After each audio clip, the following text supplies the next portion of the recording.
আর কিছুক্ষণের মধ্যেই শুরু হতে চলেছে এই বছরের সবথেকে বড় গ্রহণ। সুপ্রিয় দর্শক, এটিকে বলা হচ্ছে বলয়গ্রাস সূর্যগ্রহণ। এই গ্রহণটি একটানা 6 ঘন্টা 4 মিনিট স্থায়ী থাকবে বলে বিশেষজ্ঞরা জানিয়ে দিয়েছেন। অর্থাৎ বলা হচ্ছে এই গ্রহণটি অত্যন্ত গুরুত্বপূর্ণ এবং প্রভাবশালী হতে চলেছে।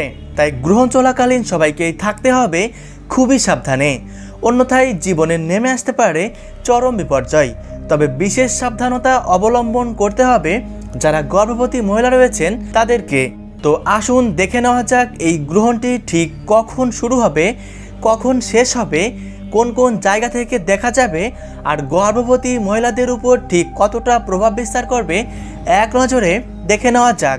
আর এমনই সব সঠিক তথ্য সবার প্রথমে পেতে অবশ্যই চ্যানেলটিকে সাবস্ক্রাইব করে পাশে থাকবেন।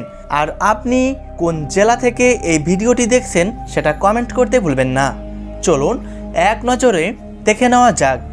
বন্ধুরা, আপনাদেরকে জানিয়ে রাখছি, বছরের এই গুরুত্বপূর্ণ মহাজাগতিক দৃশ্যটি বাংলাদেশ এবং ভারত থেকে সম্পূর্ণরূপেই অদৃশ্য থাকবে। অর্থাৎ এই দুটি দেশে এই গ্রহণটি রাতের বেলায় সম্পন্ন হবে। তাই এই গ্রহণটি দেখা যাবার কোনো সম্ভাবনাই থাকবে না।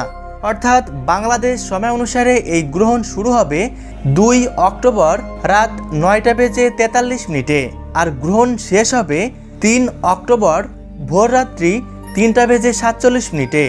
যেহেতু আমরা সকলেই জানি রাত 12টার পরে তারিখ পরিবর্তন হয়, এখানে যে সময়সূচি দেখতে পাচ্ছেন এটা 100% সঠিক। এর উপর আপনারা সম্পূর্ণই ভরসা রাখতে পারেন। তাই ভিডিওটি যদি কাউকে শেয়ার করার প্রয়োজন মনে করেন তাহলে অবশ্যই তাকে শেয়ার করবেন। এদিকে ভারতীয় সময় অনুসারে এই গ্রহণ শুরু হচ্ছে 2 অক্টোবর রাত্রি 9:13 আর শেষ হচ্ছে 3 অক্টোবর মধ্যরাত 3:17। আসুন এবার দেখে নেওয়া যাক এই গ্রহণ চলাকালীন গর্ভবতী মহিলাদের ঠিক কী কী সাবধানতা মেনে চলার পরামর্শ দেওয়া হচ্ছে। যেহেতু এই গ্রহণটির সূতক সময় বৈধ হবে না, তাই খুব বেশি কিছু নয়, সাধারণ কয়েকটা বিষয় গর্ভবতী মহিলাদেরকে মেনে চলতে হবে। তবে না মানলেও কোনো সমস্যা হবে না। যেমন এ সময় সকল প্রকার কাটাছেঁড়া থেকে বিরত থাকতে বলা হয়েছে।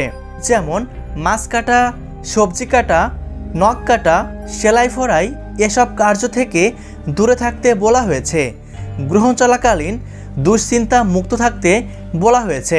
পাশাপাশি কারোর সাথে তর্ক কিংবা ঝগড়া বিবাদে জড়ানো যাবে না। গ্রহণ চলাকালীন না ঘুমিয়ে জেগে থাকতে বলা হয়েছে। তবে আপনাদের যদি অতিরিক্তই ঘুম পেয়ে থাকে সেক্ষেত্রে গুটিসুটি না মেরে আপনি সোজা হয়ে ঘুমাতে পারবেন। গ্রহণ চলাকালীন সকল প্রকার খাবার খাওয়া থেকে দূরে থাকবেন, তবে পরিমাণ অনুসারে আপনি জল পান করতে পারবেন। সুপ্রিয় দর্শক, ভিডিওটি অবশ্যই আপনার প্রিয়জনদের সঙ্গে শেয়ার করবেন। ধন্যবাদ।